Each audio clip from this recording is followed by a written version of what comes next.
Fooled my cheating soon-to-be ex-wife into thinking I was cheating. Then Thermo-Nuclear Shinobi ghosted and served her Christmas Day. I hope you've got some time and a snack, because this one is going to be super long, as the events that follow span from late 2019 to last week.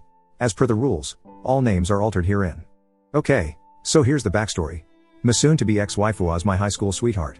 We started dating in 1992 when we were both 17. We're both 45 now, and have been together ever since. She's the only woman I've ever been with my entire life. We married 5 years later at 22, fresh out of college. A year later, we had our first of 2 children, both boys, 22 and 17. 23 years I gave to her. Built her a house. Worked my ass off to give her the life she wanted. Sure, we had rough patches, but what marriage doesn't? Even in the worst of times, we found a way to pull through and come out the other side better. Which made the discovery of her affair that much more jarring. Flashback to March 2020, when I first got the feeling something was off. For a good 2 months prior, we were in a funk. I was on the mend from reconstructive knee surgery, blew out my ACL fall 2019, but still lacking in movement. At the time I only had about 55% range of motion on my knee. This took a toll on quite a lot in the house. I was out on workers' comp, as I had been injured on the job, and I was unable to do my usual household duties. So a lot got backed up. My sons would do what they could, but tasks only I was capable of doing had to be put on the back burner, or my wife had to do, which she wasn't pleased with. Things also crawled to a standstill in the bedroom between us. It had already slowed down prior to my injury, but in the state I was in at the time it completely stopped. During these months, she, we'll call her Sue, was spending more time hanging with co-workers after work. Between November 2019 to March 2020 it was a regular occurrence for her. Naturally, I thought nothing of it. I've never in the 23 years I've been with her had any reason to worry or not trust her. She has her friends, I have mine, and we have mutual. I'd go hang out with my friends all the time and there was no issue. It was all above board. It was around January of this year that I noticed something odd. Sue started getting noticeably distant with me. Sure, we were in a funk, but she'd never deny me affection to that point. The usual hugs and kisses she'd give me came to a halt. Her phone was attached to her hand long before my suspicion grew, but she'd always share and show me things she'd discovered on the web. DIY ideas and recipes on Pinterest, memes, all kinds of stuff. But she was now being guarded about her phone. Even her interactions with me became more snippy, as if she couldn't be bothered. So we're now in March. COVID has arrived and New York City is locked down. Our chosen careers fall under the essential designation, so neither of us have to work from home. I'd just been recently cleared to return to work after 5 months on the shelf, and I was eager to get back after it, as 5 months on my ass rehabbing my knee and not being able to do physical stuff drove me nuts. For context, I enjoy physical activities. I'm an avid martial artist and I'm typically in the gym 4 days a week, on top of all of the home projects I did. Within a week or 2 of the lockdown, my soon-to-be ex-wife alerts me that she's going to have to start putting in extra hours. Again, I think nothing of this because of her field. Of course, I was under the assumption it'd be every other day, but no. It was every day. And not just an hour or 2. She'd come home 3 or more hours later, and go straight to the shower, spend a little time with me, a little time with our 17-year/22-year-old lives with his GF crossdown, and then go to bed. As I'm able to support myself on my knee better, we started getting intimate again, but as you'd probably guess she wasn't mentally or emotionally present for it, which I noticed quickly. So by early April, the picture started getting clearer to me. All of the signs were pointing to the idea that she was having an affair. That's when I decided I needed to find answers. So I scoured the internet on things I should be looking for. Signs of infidelity in one's partner, and sure enough she was pretty much ticking all of the boxes on such behavior. So then my search inquiry advanced to how do I find proof. I started with her social media. Looking at her FB entries from months prior, it's pretty much the usual. Pics of us and our sons, pics with her and her friends, and more than a few pics of her nights out with co-workers. In these pics, it's a mixed bag of her closet's friends from work, and a couple folk I've never met from her work. But I see one recurring thing in a number of these pics. One guy, in every picture he's in, he's rather uncomfortably close to her. His arm is around her shoulder, or his hand on her lower back. Way too close for a guy I've never personally met. Needless to say that put a sour taste in my mouth. But that wasn't the worst of it. No. The worst was the fact that apparently, this dude is a friend of hers on FB and followers her on IG. So I go to look up his FB account and wouldn't you know it, I'm blocked. Why the hell am I blocked from seeing this guy's FB account? But he's friends with her on FB. Yep. Now I'm in Batman detective mode. At that point, I wasn't even trying to deny it. I knew she was cheating on me with this guy. My mission was to find out for how long. And over the course of April and May, that's what I did. You know I never had any clue the depth of info you could secure from phone, text and email records up until then. We have a family plan cell phone package, and I was able to pull up quite a bit of data. My STBXW's data history was telling. The 2 most frequent numbers she had interacted with from October 2019 to April 2020 was my own, and a number I'd never seen before. Take a wild guess whose number it was? A quick check on Google and I confirmed it was the dude from the photos who blocked me on FB. We'll call him Poss, cause that's what he is. Again, the picture becomes even clearer at this point. But a lot of their messages and texts were disjointed, which meant she was deleting a lot of them. I knew she was cheating on me with this guy, But nothing in the data could serve as a smoking gun. I needed more evidence. It's at this point that I tell my best friend Oz what I had found. He asked me did I confront her with what I had, and I said no because I felt like it wasn't enough. That's when he told me about an app that I could download to apparently spy on her communications in real time. I won't say the name as I don't know the rules on that here. I got it installed, sync up my data plan, and waited. Within days of doing so, I finally saw it. A text string between the two of them talking about how much fun they'd had the previous night, and making plans to do it again that weekend. Boom. Gut punch. To say I was completely devastating was an understatement. I guess that moment counts as my D-Day, and for the next 2 days after I was just broken. I actively distanced myself from her those 2 days immediately after D-Day, which she was noticeably shaking by. She'd try to console me and ask me what was wrong, but I'd brush it off and leave her presence. I couldn't even look at her. This woman, who I gave 23 years of my life to, who I have given everything I could and more to as a husband, and she stepped outside of our marriage for a guy just 5 years older than our eldest son. By the 3rd day, I wasn't even sad anymore. I was pissed. I contacted Oz to let him know my suspicion was confirmed, and he asked me had I confronted her yet. My answer was no, and I told him I wanted payback. I didn't want to just divorce her. I wanted to destroy her. I wanted to leave her life in shambles and effing ruin her. It was going to take time to do so, and I devised a plan. In my readings and research on infidelity, I had saw a quote that resonated with me that went the enemy of infidelity is unpredictability, or something to that ilk. That was going to be the basis of my plan. I was going to make her life hell on wheels, while also secretly planning my exit strategy. So we're now in early June, and I've still got the app installed. Pretty much every night, I'm gathering as much data as I can, seeing their back and forth messages. They're talking like it's a full-blown relationship they're in. Sexting, lovey-dovey romantic stuff, nudes, the whole effing bag. At that point I had stopped looking at any of it. I was just collecting info and cataloging on my private FPS server. Meanwhile, I start doing things out of the ordinary. I start going out at odd times. I start coming home even later than she does. In her presence, I'm on my phone a lot more than usual, and when she asks what are you up to, I just simply say just stuff and put my phone away. I'd also changed my login info on everything, so she couldn't access any of my stuff. Mind you, for our entire marriage, we'd never hid anything from each other. But right around I'm assuming the start of her affair, she'd changed her password on FB, as well as on her phone, stating she had to because of the security breaches in recent months. Yay, really nice cover for hiding your affair from your husband. Anyway, I'd clued Oz in on my plan, as well as telling my older, and only, sister and 2 more of my closest friends what was going on. These are people I trust with my life, and I swore them to secrecy. For context, Oz and I have been friends since we were kids. The other of our friends, Joey and Nina, we've known since high school. Make note of Nina, she comes into play down the road. July comes, and my soon-to-be ex-wife's in full paranoia mode. She's texting and calling me a lot more frequently now, asking me if I'm going to be home when she gets home. When am I coming home while she is and I'm not? Asking me what am I up to? The works. I can see the seed planted in her head the month prior is starting to sprout, especially in her communication with Poss. She's confiding in him her doubt and confusion, telling him that I'm getting cold and distant. The effing nerve of this woman. In the interim of these interactions with Poss, she suggests that maybe they should stop meeting up at our house because she has no idea if I'd just show up, confirming that yes, she's had this fuckwad in my home. Thanks, Sue. Poss asks her in that specific communication was she worried about me potentially cheating on her, which actually pissed her off. I can't even begin to describe the level of joy and how many laughs I got out of reading that exchange. My cheating wife arguing with her affair partner over if she's mad her husband could be cheating on her. Oh, the effing irony. Now bear in mind, I'm not hooking up with anyone. When I leave, I'm usually at Oz or Joey's throwing back some booze, watching fights and spending time with my brothers, or at my big sis house hanging with her and my Bill, who's like an older brother to me. My sis is 52 and her hubby is 58.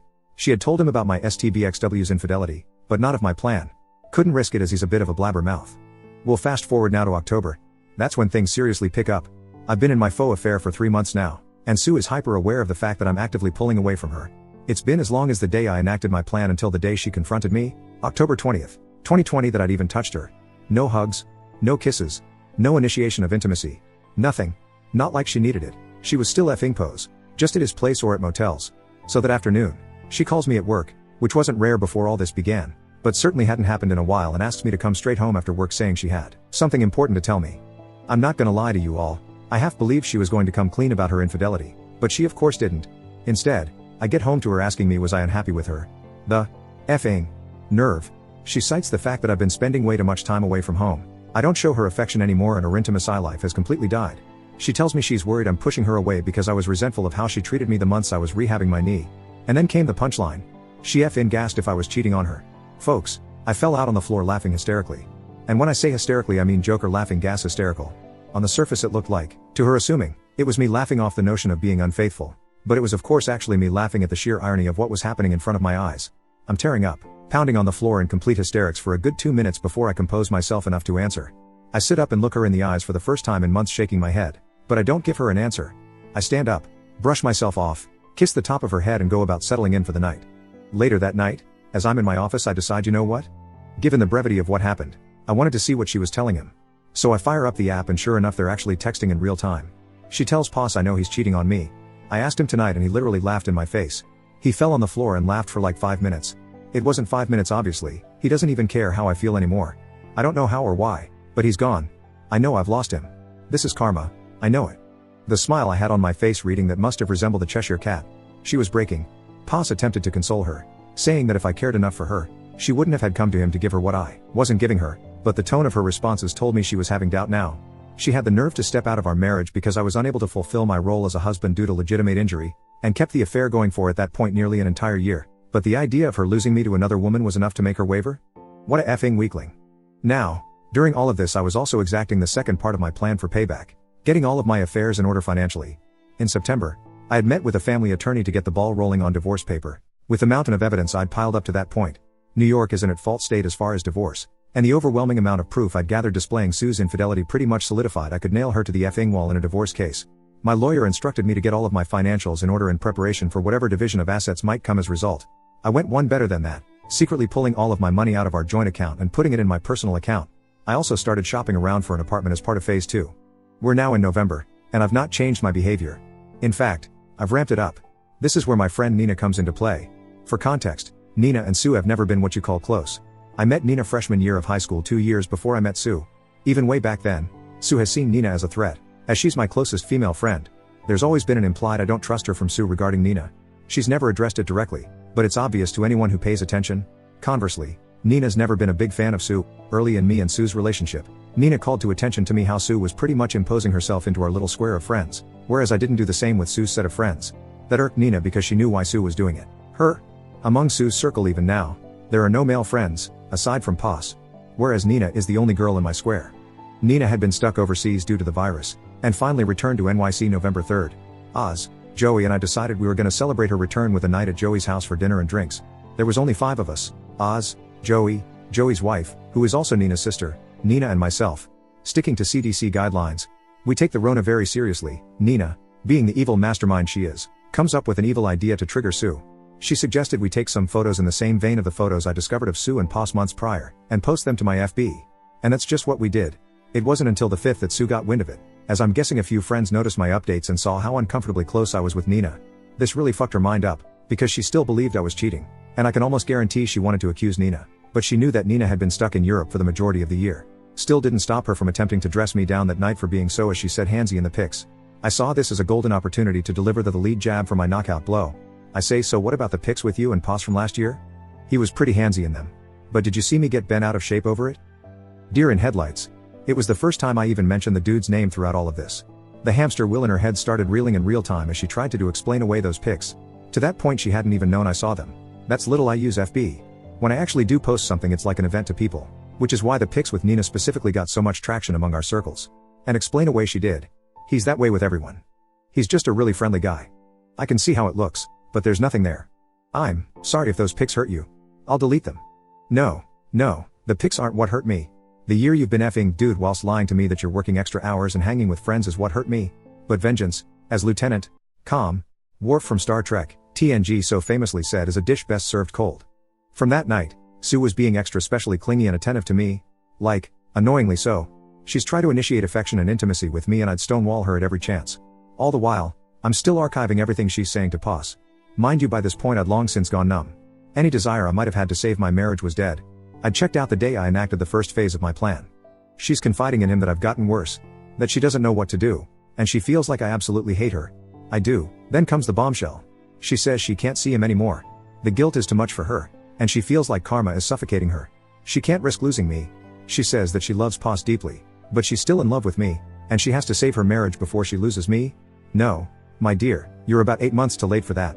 Poss loses his shit, saying such lovely things as he doesn't love you the way I love you. And you're making a mistake. You can't just throw me away like this. That text chain would be the last they'd have until about 3 weeks ago. Throughout the remainder of November into December, Sue is stuck in limbo. She's trying to gauge where my headspace is and is still unable to tell if I'm actually being unfaithful. Meanwhile, Poss is steadily blowing her phone up daily. But she's not responding to him. I'd see her check her phone often, but quickly put it away. Meanwhile, phase 2 of the plan was now officially complete. The divorce papers were done. I'd found me a studio apartment in Co-op City, New Yorkers will know the area, and signed a 2-year lease on it. All of my money was in my personal account. I was ready to throw my haymaker. So we're now at Thanksgiving. My oldest and his GF were hosting a small gathering of our immediate families. So them, oldest and his GF. Oldest GF's parents, she's an only child, myself, Sue and our youngest. We have a great night. My oldest GF is studying to be a chef, and she did all the cooking herself. The girl can fucking cook, let me tell ya. As I had to keep up appearances of nothing being wrong between Sue and I initiated affection with her several times that evening. Kisses on the cheek. Cute lil hugs. Wrapping my arms around her shoulders from behind. The gestures didn't go unnoticed by her, as she reveled in it. Bear in mind, this was the first time I touched this woman since I kissed the top of her head the night she confronted me in October, so just about 2 months. Not gonna lie, I felt repulsed doing it. But I had to. I couldn't risk the plan, and me being distant to her in the face of my boys. My oldest GF and her parents would set off alarms. So my youngest decides he wants to stay over with his big bro for the night. So Sue and I head home. On the drive home, she thanks me for being so good to her, and says I don't know what you're going through, baby, but I'm here for you. I had to hold off busting out in maniacal laughter again, and responded saying, I know. I just need time. So for the first time realistically since springtime, we had intimacy at night. I figured fuck it. With what I'm about to do, may as well get some action before I delete her from my existence. I won't go into detail, but it wasn't lovemaking. When I was finished she was a lump of flesh laying there trying to figure out the direction of the truck that ran her over. No cuddling or anything after. I just got up, showered and went to go sleep in my office. To her confusion though, I used a condom. First time 2 damn decades I did. She was definitely perplexed by it, but she didn't ask questions. Sure as hell wasn't going raw in her knowing that she'd been doing so with Pos for months at that point. I wake up the next day and check my handy dandy spy app, and for the first time in weeks, she responded to Pos. Dude went full novella. He professed his love for her. Said she was wasting her time trying to rekindle a flame in me that died. That she'd been in a prison with me for 23 years and deserved to experience the love and affection of a man who would cherish her. Mind you, this dude is 27 fucking years old. 5 years older than our oldest son. And he's that sprung on a 45-year/0 married mother of 2? What a grade A, high quality simp. She chose to blow up our marriage and destroy the home we'd built for this dude. Pretty boy with a soft side? Ha. She responded saying pretty much the same thing she said when last they talked. That she loves him, and enjoyed their time together, but she can't lose me. I'm still the love of her life, but she'll always have a place for him in her heart. That they can still be friends if he chooses, but the physical relationship between them is over. He begged her to see him one last time that week, and yep, you guessed it, she said yes. One more for the road, right? Who am I to say anything? That's what I did to her the previous night. Of course I added all of that to the archive I'd compiled. December 4th is when phase 3, the final phase of Operation Shinobi Ghost started. The divorce papers were in hand. My new place or residence was set up. Now I had to slowly start moving me stuff out of the house. But first, I had to break the news to my boys. I called my oldest to the house that Friday night, had them join me in my office, and laid everything on that table. Not the specifics, but that their mother had been cheating on me for over a year, and I was going to be filing for divorce soon. My 17-year-old was especially shaken up by this, because he himself had recently experienced his first taste of infidelity. Yep, his first GF had cheated on him just 4 months prior. Seeing his heart broken a second time at the idea that his own mother was capable of doing this hit him hard. My oldest took it a lot better, and suggested taking his brother in to live with him until this blows over, to which I agreed. We packed up some of his stuff, and he asked me was I gonna be okay. I told him yes, son, I'm going to be alright, and so are you. We're going to be alright, I promise. And then they were off. The hardest part was now over, and it was now time to arm the nukes. Over the next few weeks, day by day Oz would help me get a little of my most sensitive stuff out of the house. Gave him a list of all of the definite stuff to grab while Sue and I were at work and left him the spare key. This was all stuff Sue wouldn't notice was missing unless you told her it was gone. I'd also gotten a new phone and phone number, and told everyone who needed to know, Oz, Joey, Nina, my boys, Big Sis and my mother, my new contact info. Meanwhile, I'm keeping up the rows with Sue and she's none the wiser. Trickling bits and pieces of affection to her just to keep her off of the trail, whilst she's still in contact with Pos. Not to the extent that they'd been prior, but there's still an emotional thing happening. The fog is faint, but it's still there. All the while, I gather everything. And I do mean everything. Every bit of data I've archived since I started the plan. Call logs, texts, pics, emails, everything, and start making printouts.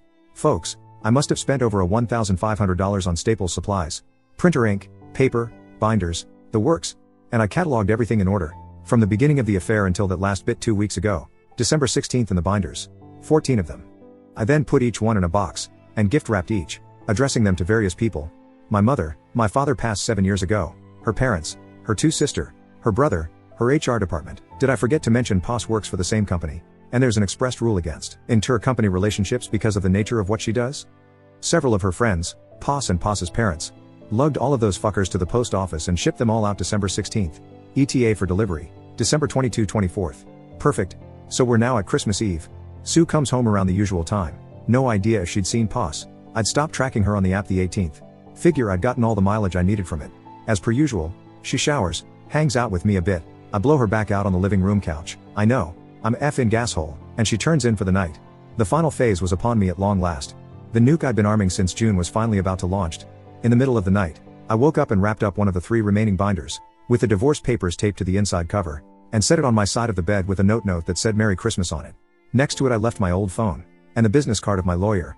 I packed up the remainder of my most needed items, enough to fill 2 backpacks, and I left my home, that I spent 23 years in, for the last time. That, my friends, was 1 week ago. To Sue I am completely off the grid, gone, shadow ghosted. She's blocked on FB, but still hasn't blocked me for some reason. So I'm keeping tabs on the fallout. It's absolutely glorious. My packages have reached everyone I sent them out to, and Sue is getting crucified. Her youngest sister completely dressed her down. Both of her parents have condemned her. My mom absolutely destroyed her. Like holy shit, I know my mom has a mean streak, but the things she called Sue are unfucking holy. She's been frantically trying to find out if anyone knows where I am, but those that do, aren't saying a word. All over her FB feed she's desperately trying to reach me, because I'm guessing she knows I'm likely looking. But I'm not saying effing word to her without my lawyer present. That'll be the next time I share oxygen with her. She's got no way of spinning the narrative to paint me as the bad guy, because I've exposed her to everyone who matters to her. And from what a mutual friend who works in the same company as her, she and Poss apparently are being put on administrative leave as of tomorrow. So yay, chances are she'll be going into 2021 unemployed. As for the final 2 binders, well, one has been turned over to my lawyer as my final bit of evidence for my impending divorce, and the last one I put in my storage unit to be burned in Joey's fire pit when the divorce is final. Do I feel guilty about this? No. Not even in the slightest. 23 years I did right by this woman. I gave her the home she wanted. I gave her the family she wanted. I gave her the life I felt we both deserved. And I loved her unconditionally. Never have I faltered. Never have I strayed. Never have I even entertained the notion of breaking my vows. When an issue came up that I felt was affecting our marriage, I came to her and told her, and we sorted it out as best we could. She opted to find comfort in another man's bed. Rather than come to me and say she was unhappy with her intimacy life at the time, she decided to step out with a young punk who gave her the tingles. So no, I have no sympathy for what I did, or for her. She can burn in hell for all I care. The most I stand to lose is my house, a car, and maybe a couple $100 a month in alimony. But seeing as the divorce is filed under the statute of adultery and NYS is at fault, that might get waived with the insurmountable amount of evidence I've provided. As far as I'm concerned, she's dead to me and I'm never looking back. Quick edit, NYS is not fully at fault. Under certain circumstances a divorce can be filed at fault, of which my lawyer has informed me my case falls under. I'll be meeting the soon-to-be ex-wife with her lawyer tomorrow. I'm guessing I'll just update here. Update, fooled my cheating soon-to-be ex-wife into thinking I was cheating. Then Thermo-Nuclear Shinobi ghosted and served her Christmas Day. Christmas Day was the first full day I spent in my new apartment. It's still a work in progress, as I have more stuff I want to get, but overall I've made it my home, since I'm going to be here for 2 years at least. My boys and the eldest GF came over and spent a good portion of the day with me. The GF brought over treats she'd made, and also whipped up a really nice meal. I got to sit and talk with my sons in a way I hadn't done in a really long time, and it was nice. My big sis also came over with more goodies and hung out with us also. It had been the first time she'd seen her nephews in nearly a year. Having all of them around did me some real good, as if I were by myself I think I would have just drank myself into a stupor. Everyone cleared out around 8ish, and I decided I wanted to go hang out with Joey and his wife Claudia. Hung out with them for a couple hours, had a couple drinks and then went back home. The next big development happened last week, December 29, 2020. Around midday I get a text from Nina asking if I was busy that night.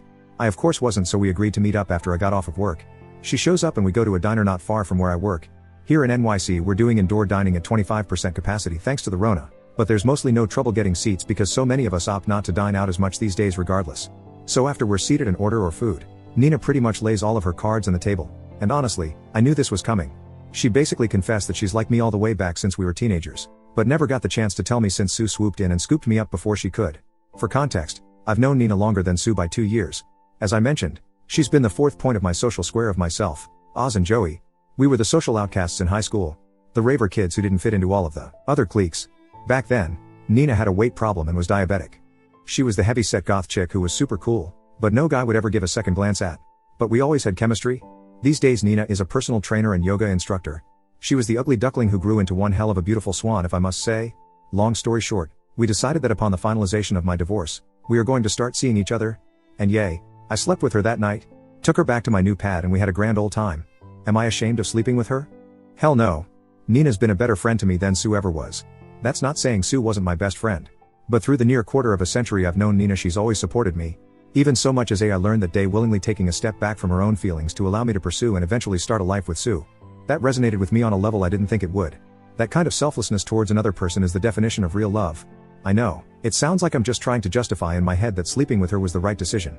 To me it was, and I plan on exploring what's to come with Nina and I with total commitment. Okay, on to yesterday, the day I met my wife and her lawyer to discuss the divorce. It's now been 2 weeks since I ghosted my STBXW.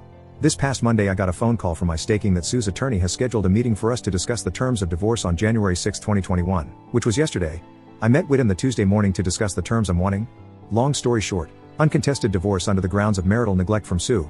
My terms are full division of assets, and me selling my half of the house ownership to her. She can have it. We keep our respective vehicles. I keep my cabin in the Poconos. And under the pretenses of marital neglect, she gets no spousal support from me. As for 17, what I'll refer to my son as from here on, he's free to choose who he wants to reside with following the divorce, which will most likely be me. So Wednesday comes and I show up to my lawyer's office dressed in my Johnny Cash best. My wife and her lawyer. She looks like shit, barely holding it together. I give the stone face.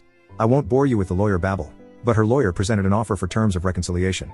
I shot them down almost as soon as she finished listing the details of the request. Like I said, I'll spare you the details of the meeting. Long story short, we agreed to a legal separation leading to an uncontested divorce. The only revision is that I will pay her $653 a month of temporary spousal support to cover the cost of utilities until she's gainfully employed again. Yep, she got fired for effing pose. He got canned as well, up to a year after the finalization. I make enough that it won't hurt me financially even if she drags her feet finding a new job. And she's got enough in her savings to live off of for quite some time. Once a full calendar year has passed after the finalization date of the divorce is passed, she's on her own. Small price to pay for being rid of her cheating ass. It'll take roughly 3 months for things to go through, so early April if there's no cock-ups, I'll be free of her. So after the meeting, my lawyer gives me some final words before telling he'll be in touch to update me on the progress of the filing. Back out on the street, Sue chases me down and asks can we talk. I figured I'd give her at least that. She held it together fairly well in the meeting, but outside let the waterworks flow saying how sorry she was, and how she never meant it to go as far as it did. She says she never expected to fall in love with Poss, but knew when she thought I was cheating how wrong it was to betray her own husband in such a way. She asked could I ever find it in my heart to forgive me, and that maybe in a few years could we try to start over. That she can't imagine what her life is going to be without me. I tell her to start imagining it soon, because this will be the last time I ever speak to or see her. I tell her that 17 is almost a man, and old enough to make his own choices as to his own future. I say that I gave her half of my life, and every ounce of love I had unconditionally, and she in her own words fell in love with another man. That there is absolutely no chance of me ever forgiving her. That all of the love I had for her was slowly killed all of those months that she confided and professed her love to Poss, rather than coming to me and telling me she had any form of issue with how things were going with us. I told her I loved who she once was, but I hate who stands before me, and that if I never see her again it'll be too soon. We are on the sidewalk in Midtown Manhattan, her making a scene crying her eyes out. A couple folk walk by and give side glances, but at that point I didn't care. I wasn't about to publicly humiliate her. I pretty much already socially and professionally destroyed her, but I needed to get the last bit of emotion I had for her out. I finished my telling her I didn't regret the 23 years I spent being her husband. I regretted that in 23 years she decided the easy way out was the better option. And I have your lovely sons of bitches on Reddit to thank for this last one, because it popped in my head just seconds before I said it. For 23 years I thought she was mine, but it turned out it was just my turn. Put in my Raycons, turned around and walked the fuck away. Later that night, father calls me and apologizes. He praises me for always being a good man to his daughter, and tells me he's ashamed of her and that he raised her better than what she did. Not gonna lie, I'm going to miss the old man. My dad died years ago, so he's always been my default father figure since. But I can't see myself maintaining a relationship with anyone on her side of the family. After that call, I went on FB and symbolically changed my relationship status to divorced. Yay, it's not final yet, but in my eyes it's over and done. Like I said, when I make a post on FB it's an event, so plenty of folks started hitting me up over Messenger asking question, and I laid it all out that I filed for divorce with Sue earlier in the day. Of course Nina called me, shocked that I pulled the trigger so fast. Obviously I was already in the process of it when we spoke, but she had no way of knowing how far it was along. I asked her if she could come over, and of course she comes a-runnin'. We knocked boots again, but this time she stayed the night. We laid in my bed and talked into the wee hours of the morning, and I haven't felt this level of relief and connection in really long time. Nina gets me, and I can't get enough being around her. Since the day she confided in me she's all that's been on my mind. Yeah, I know some folk are gonna say it's fucked up I'm moving on so fast, but as far as I'm concerned my marriage ended the day Poss let Sue touch his pecker, so I'm about due. So yay. That's it. That's the end. My divorce is in the works, and I'm moving on to start a relationship with Nina. I know in a comment response to someone I said I'd probably not marry ever again, But that was before Nina came clean to me about how she felt towards me, and I can't deny that I feel the same. We're going to take it slow, and we're not announcing anything until the divorce with Sue is legal and official. As for Sue, I could give a flying fuck what happens to her. She could move past into our old home for all I care. I'll be getting my money for the house over the course of 2021, 4 quarterly installments, and aside from the $653 I will pay out directly to her savings account monthly, I never have to see or speak to her again. To all of the words of support, encouragement and praise, I eternally thank you all. Update: soon to be ex-wife of 23 years just tried to unalive herself last night. The hits just keep on coming. I've been sitting in this for hours now. Didn't know where to post this, so this sub seemed appropriate. So, if you want a bit of backstory, check my post history for the details. I'm not keen on how linking to other subs here works, but my previous 2 entries are viewable in my profile. The quick version is this: I discovered my wife of 23 years, 45F, was having an affair with a 27-year/0 coworker. We have 2 sons, 22 and 17. I concocted a plan to completely upend her life centered around fooling her into thinking I was having an affair myself. I kept the rows going for over 4.5 months while compiling evidence of her infidelity as well as securing divorce papers and planning my exit strategy, slowly moving my personal belongings from our home to a new apartment, getting a new phone and number, separating my half of our shared income from our joint account, etc. On December 16, 2020, I gathered every bit of proof of her affair I'd compiled, printed it all out from start to that week, filed it all into 14 binders, packed 11 into gift-wrapped boxes and mailed them all out to the most important people in her life, as well as her HR department with an ETA between 12/22 December 24, 2020. On Christmas Eve, while she slept, I took one of the remaining 3 binders and did the same. Only this one I taped the divorce notice to the inside cover, and left it on my side of the bed, which mind you she'd had her lover in a number of times, along with my old phone and my lawyer's business card, and shadow ghosted her. Over the next 4 days her life completely imploded. Her family pretty much excommunicated her. Her friends, the ones who didn't know of the affair, ostracized, and my own mother took her to task, calling her the most scathing and vile things you could possibly think of. Her and her lover were also placed on administrative leave and eventually fired. Last week we had our divorce hearing, and settled on a legal separation into uncontested divorce, with a few provisions in place for transitional income since she's now unemployed. I'm to pay out the price for the utilities, $653 a month until either she finds gainful employment, or upwards to 1 year after the date of the divorce's finalization, which is expected to be 3 months from now. She keeps the house, her car and her half of the shared assets.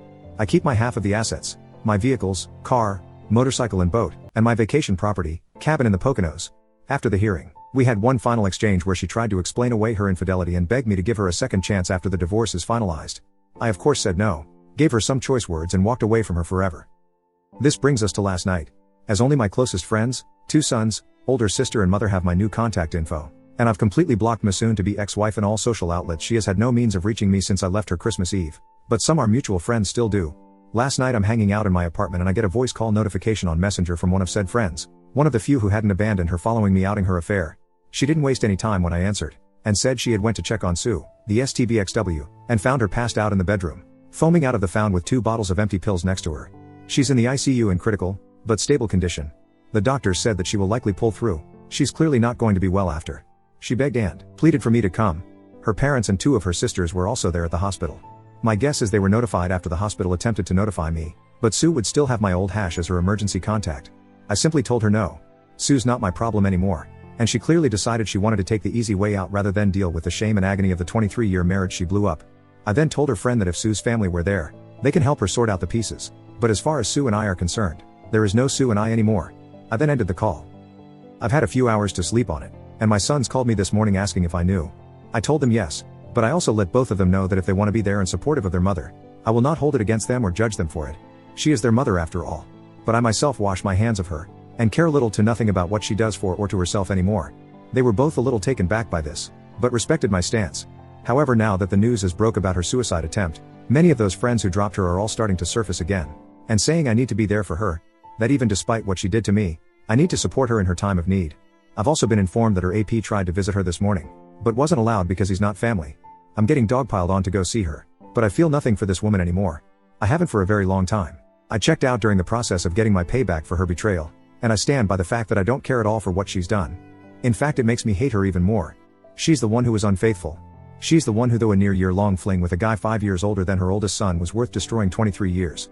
And now that she has to face the consequences of her choices, she chooses the most selfish way of deal with. Even now, seeing as she's in all likelihood going to survive, she's cultivated immediate sympathy from everyone who took her to task, and I'm being made out to look like the jaded ex-husband unwilling to sympathize for her by most her family, not her dad.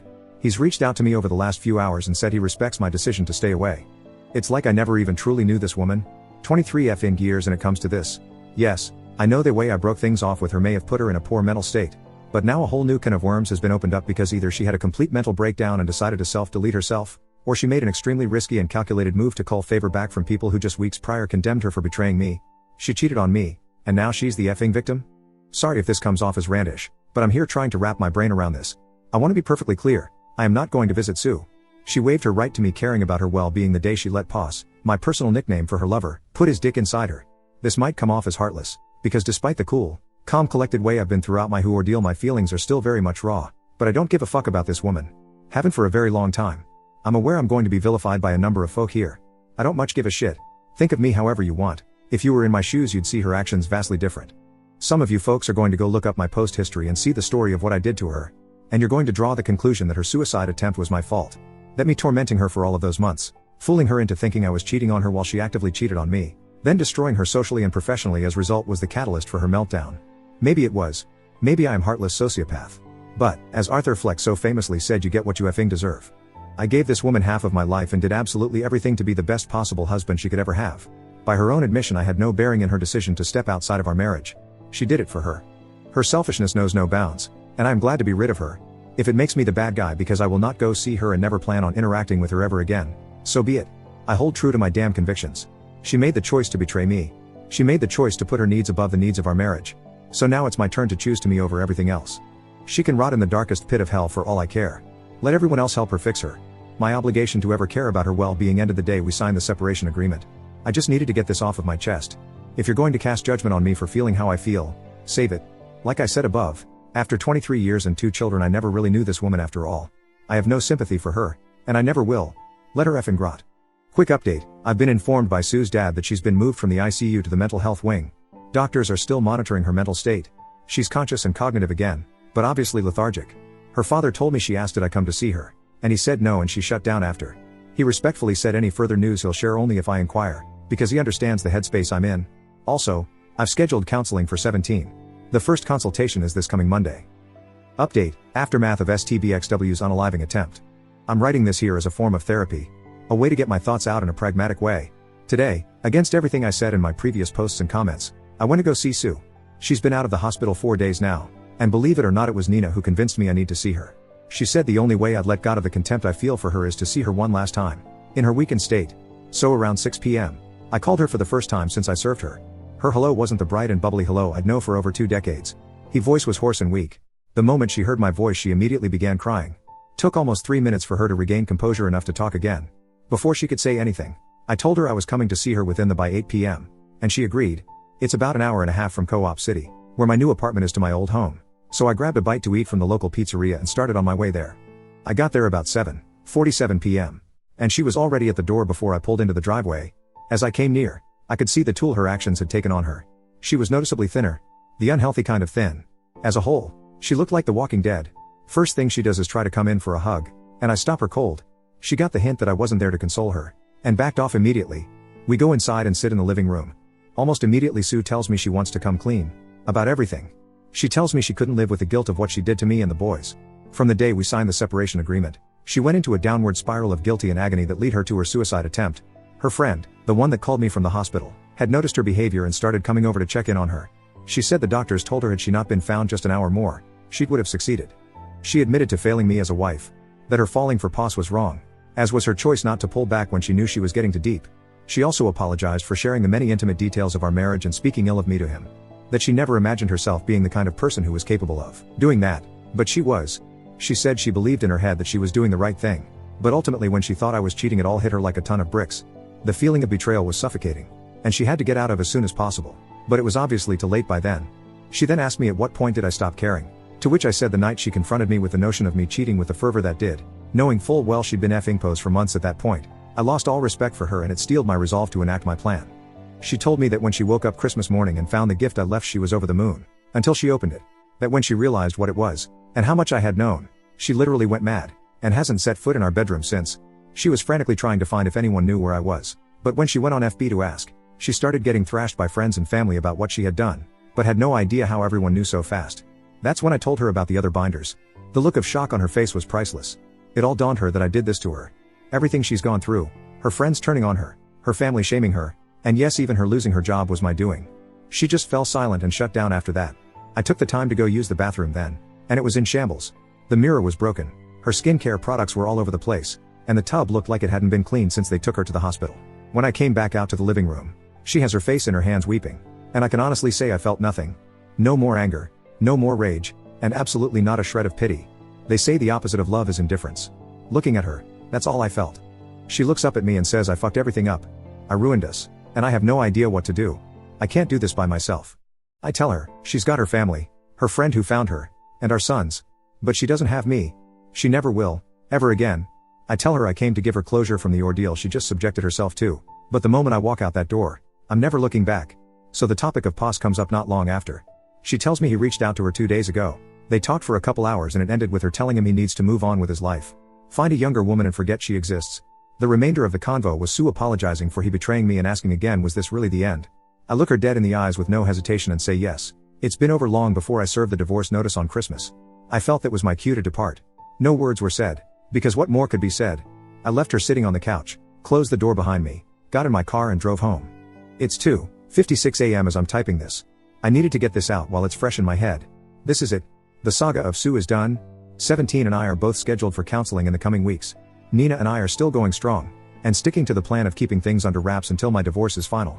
I'm staying active and motivated and looking forward to a future with a woman I know will cherish and honor me, because she's done so from the shadows for decades. It's time for me to focus on the life ahead of me, so this will probably be the last time I post for a while. Maybe I'll come back with an update when the divorce is official. To everyone who has sent me words of encouragement and well wishes, thank you.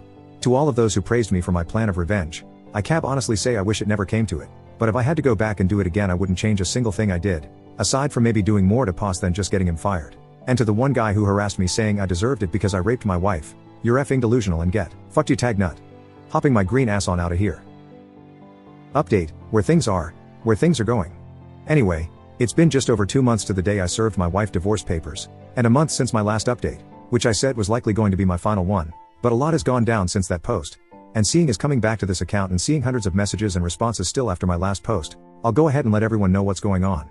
But before all that, I sincerely have to say thank you again for all of the support and kindness that's been sent my way over my plight.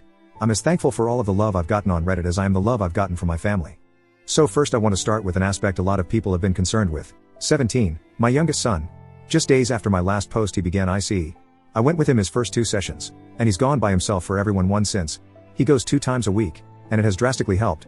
For the most part he's doing fine, but I can say that his trust in relationships has been completely shattered. The lasting effects of his own experience with infidelity, coupled with his mother's actions of cheating and her attempted suicide, has left a pretty big scar that I think may take decades to heal.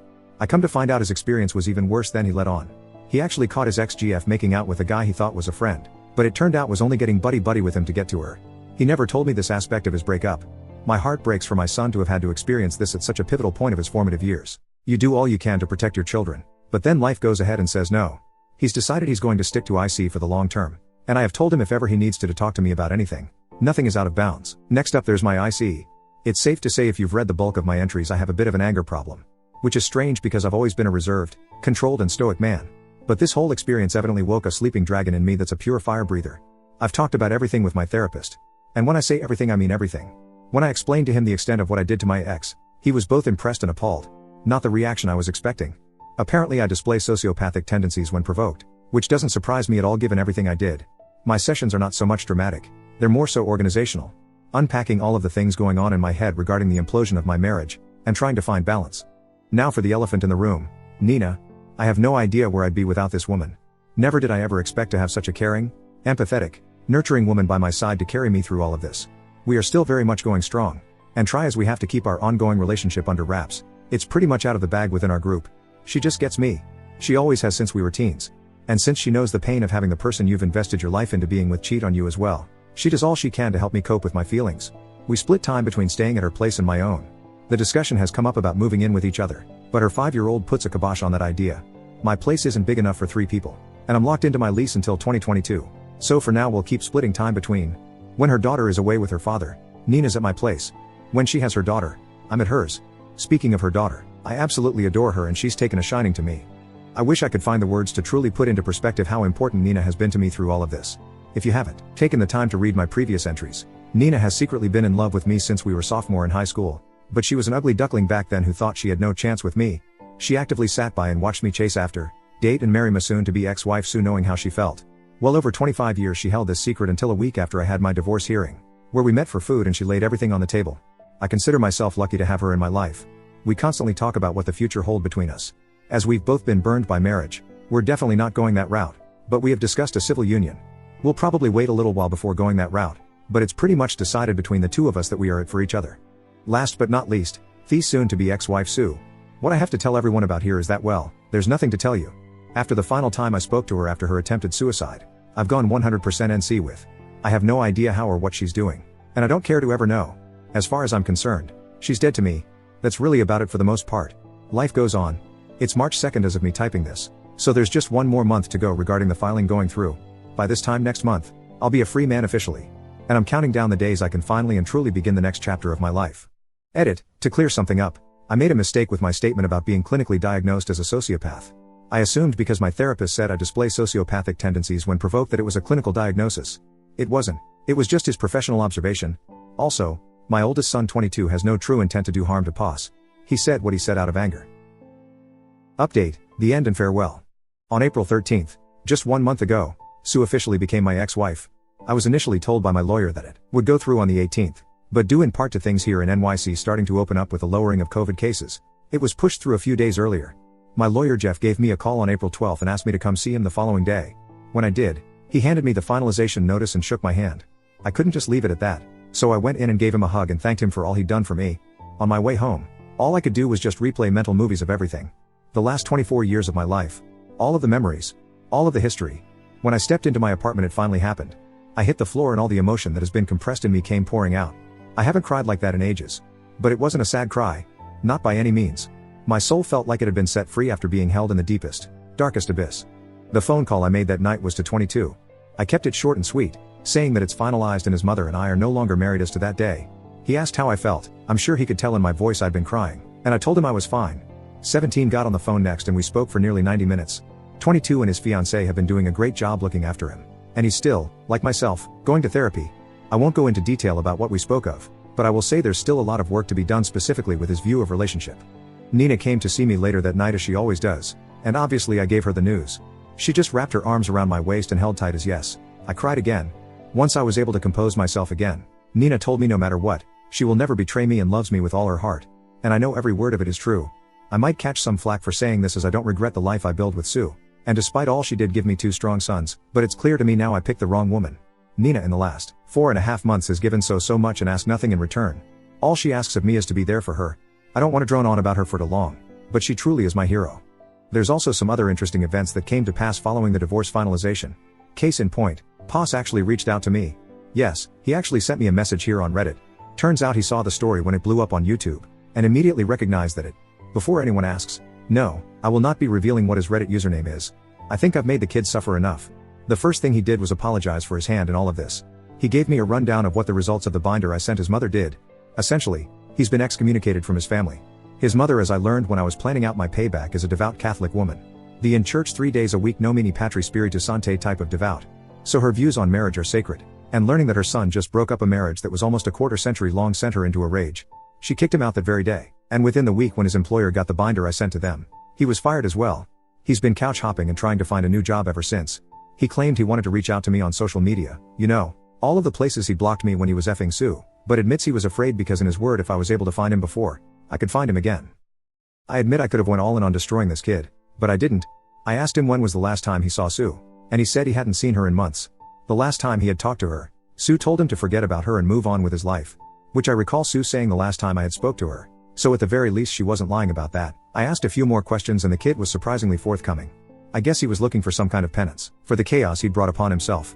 A lot of what he said mirrored info I'd gleaned from text documentation I gathered. I didn't do much responding. I just asked and he answered. Convo went on for 20 or so minutes before he said again how sorry he was. And that's when I hit him with this. Copy/paste from the convo. You're a 27-year/oh man who has to live the rest of your life knowing that your own mother now loathes you for breaking up a marriage that was almost as long as how long you've been breathing. I know you've messaged me because karma is eating at you, but I won't give you closer. When I was 27 I was building a legacy. Right now you're a homeless, jobless homewrecker. If you're smart you'll learn from this lesson. If you're not you'll stay a fuck up until you're my age, assuming you make it that far. I'd wish you luck, but you don't need luck. You need to get your shit in order. With that, I ended the convo and blocked him. Not the kind of closure he was looking for obviously. And I could have been a lot more hostile. But I think those words will haunt him enough as is. The next major event is that as of May 4th, 2021, Nina is now Nina_defrog. Over the last 2 months, we have had long discussion as to where we want things to go between us. Nina made it abundantly clear that she has no intentions of ever being with anyone else but me, and she wants my namesake. She wants to be my wife, and wants me to adopt her daughter, we'll call her Anna, as my own. As I've made mention of in the past, I adore this kid. She's 6 now, birthday was last month, and she idolizes me. I'm the first father figure she's had since her bio dad pretty much cut out on them when she was 4, and Nina's made a practice of not introducing any man she's been involved with since her divorce in Anna's life unless they had staying power. Needless to say I have staying power, and experience raising children. And speaking of, Anna and 17 are like 2 peas in a pod. The big bro/lil sis dynamic between them in both stunning and adorable. 17's really clung on to Anna and her revels in it. Had to talk to my therapist about it, and he said it's definitely a good sign. 17 sees innocence he wants to protect in Anna even though his innocence has been shattered. So, we decided last Monday to go to City Hall and pull the trigger. Took 24 hours to get the marriage license, and the reveal was the most uneventful reveal ever conceived. Oz made mention as if no one didn't see this coming, and Big Sis said now placing bets on when the now expecting post goes up. We thought we were keeping our relationship under wraps all these months, but pretty much everyone figured it out already. So yay, that was kinda hilarious. Some people are going to say it was too soon. And yes, I said in past comment responses that I'm never getting married again, but that was all before the true dynamic between Nina and I manifested. This woman has professed her undying, unconditional love for me. She has laid in my arms and cried saying how happy she is, and how she never in a million years imagined she'd ever have the chance to be with me. She's gone in painstaking detail about how she's felt about me the past 25 years, and how even while she was married she lamented the notion that Sue won. And I honestly had no idea how deep that rabbit hole went. She even went as far as saying there were times where she herself had thoughts of having an affair with me popped into her head, but she could never be that kind of person. And even so, through all of the years I've known her she has given me so much and asked so little in return. Even the woman I married and had 2 children with has never shown the amount of love to me that Nina has. I'd be a fool not to give her my name. So now, she has it. And we're in the early stages of paperwork for me adopting Anna. And finally, there's Sue. I've not spoken to her since the last time I visited our marital home, which is going on 4 months ago. But mutual friends, the ones that are left, do send me updates from time to time. Through one of those friends, a realtor, I know that she sold the house and he gave her a job as a clerical assistant in his firm, and in doing so waived the assisted payments I had to fork over as a result of her unemployment. She now lives in a small apartment close by his office, which he also helped set her up in. She's functioning, but a shell of the woman she was. She's barely gained weight and keeps to herself. She comes in, does her work and doesn't socialize with anyone but him. Likely because her socializing with people from work is where this whole thing started. Last update I got on her was at the end of March, where I thanked him for looking out for her, but told him I don't need any more updates. She's no longer my problem. I'm almost certain she knows about Nina and I, as some of those surviving mutual friends have commented about us. As 17 is a year away from being a legal adult, I have no reason to ever speak to her again. And I won't. And that's that. My journey of betrayal, revenge, attempted suicide and mental agony is over. I'll field questions and perhaps a few comments, but ultimately after this, I'm fading back into the swamp to live with my new frog wife and her little tadpole. Sincerely, to the literal thousands of people who have given me advice, well wishes and praise through all of this. Thank you. Being able to share my story and help others going through the ordeal of infidelity has humbled and blessed me. To the new friends I've actually made here on Reddit, I love you all. Never would I ever have guessed I'd find such wonderful people in a place where admittedly not so wonderful things can be said. Keep it green and keep it classy, Reddit.